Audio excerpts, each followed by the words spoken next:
When depression feels normal, the most dangerous kind of darkness is the kind you stop noticing when any heavy becomes your baseline, when numb feels like peace, when you cannot remember what it felt like to be okay.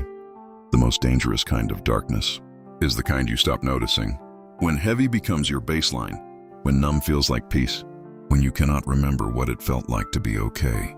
And you have stopped asking that question because the asking hurts more than the not knowing.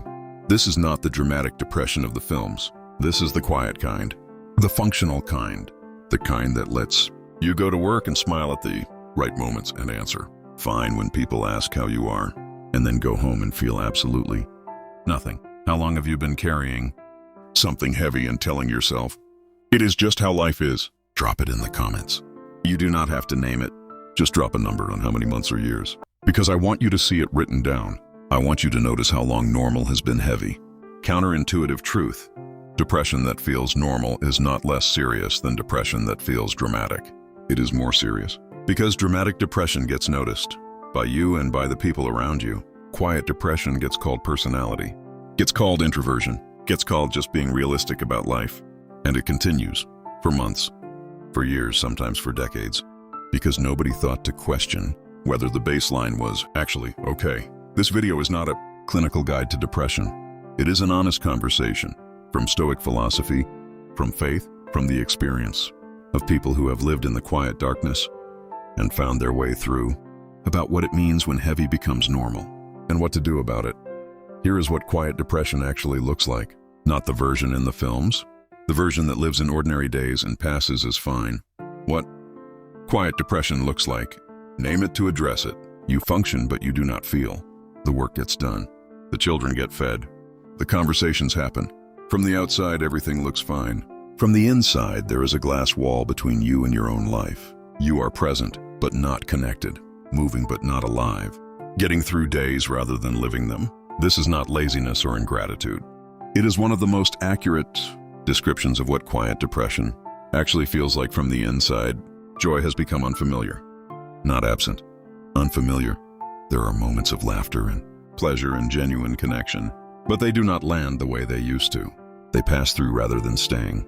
And in the quiet afterwards, the heaviness returns.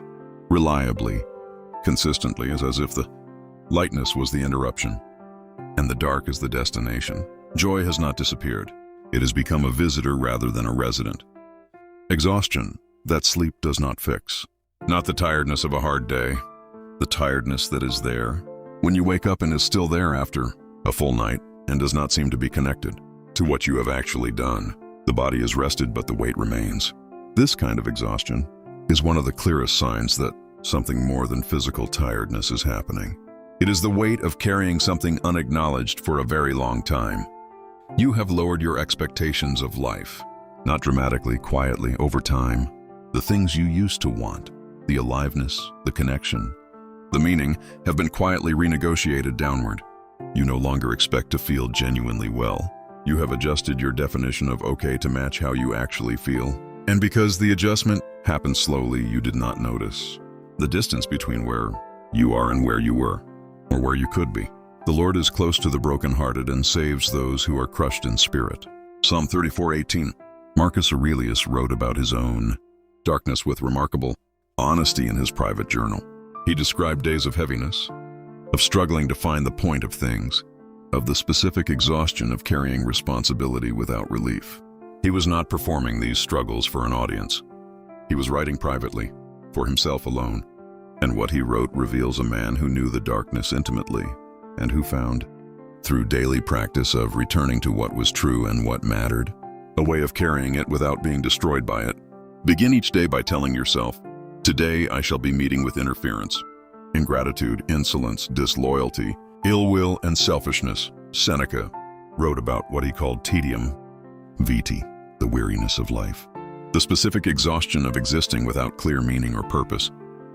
He described it not as weakness, but as a signal, the soul telling you that the life you are living is not fully aligned with who you actually are. His prescription was not more activity.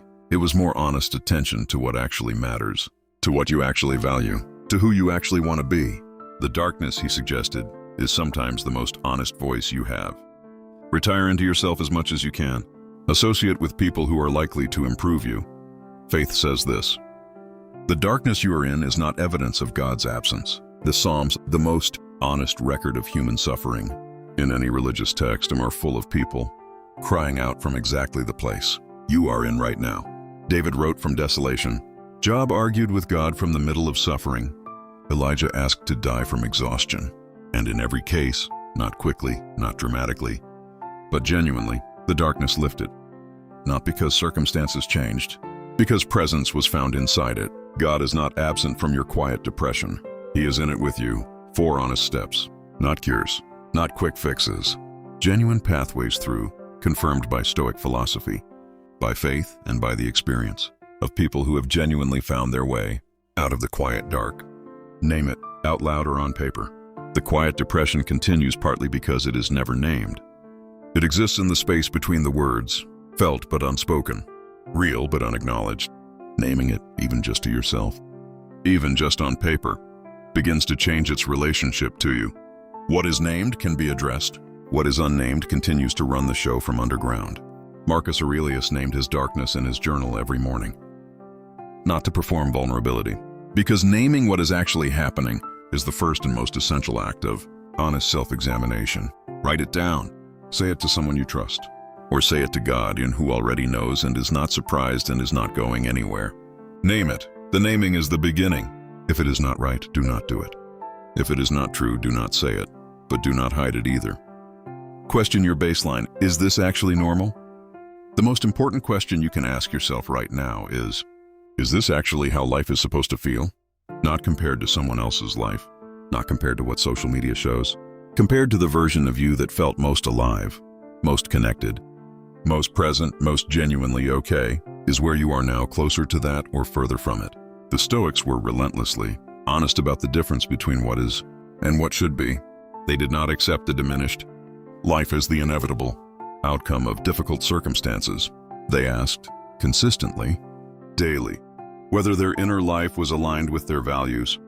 That question, honest and repeated, is what breaks the normalization of the darkness. It is not okay to feel this way permanently. Questioning that is not ingratitude, it is wisdom. Ask yourself at every moment, is this necessary? Tell someone, the isolation makes it worse. Quiet depression survives on isolation, on the performance of fine, on the gap between what is shown and what is felt. Every day that gap is maintained, the depression becomes more entrenched, more normal, more permanent, more yours. Breaking the isolation, telling one person what is actually happening, right, begins to close that gap. Not with drama, with honesty. This does not have to be a therapist, though professional support is genuinely valuable and worth seeking. It can be one trusted person, one honest conversation, one moment of saying what is actually true instead of what is expected. Seneca wrote, associate with people who are likely to improve you. The person you tell does not have to fix anything. They just have to know. Being known is itself a form of healing. We are more often frightened than hurt, and we suffer more from imagination than from reality. Sir, move toward light, one small thing daily. Depression shrinks the world. It narrows possibility. It makes the distance between where you are and where you want to be feel insurmountable. The antidote is not a dramatic leap. It is one small movement toward light every single day. One walk, one honest conversation, one prayer, one moment of doing something that used to bring joy, even when the joy does not arrive. The movement itself matters more than the feeling that accompanies it. Marcus Aurelius practiced this daily. On the mornings when he wrote about his heaviness, he still got up, still governed, still chose, in spite of the heaviness, to do the next right thing. Not because he felt like it, because he knew that the feeling follows the action. Far more reliably than the action follows the feeling. Move first. Let the feeling catch up when it is ready. Confine yourself to the present. If this video found you, you already know why. And I want to say something directly to you. The fact that heavy has become normal does not mean heavy has to stay normal. It means you have been carrying something for a very long time without enough support. That is not weakness. That is what happens when strong people try to do everything alone. Marcus Aurelius carried his darkness and governed an empire. David carried his and wrote the Psalms. Elijah carried his and kept going. None of them carried it alone, and none of them were defined by it. The darkness you are in right now is real. It deserves to be named and taken seriously and addressed, with honesty, with support, with the same compassion you would give to anyone you love who is carrying what you are carrying. Name it. Question whether it is normal. Tell someone. Move toward light, and one small thing today. The darkness is not the final word. It never was. You are not alone in this. Say something. If this video found you, please say something to someone today. Not tomorrow, today. Drop a comment if you need to, even anonymously. Someone sees you. Subscribe for one video a week. See you next week.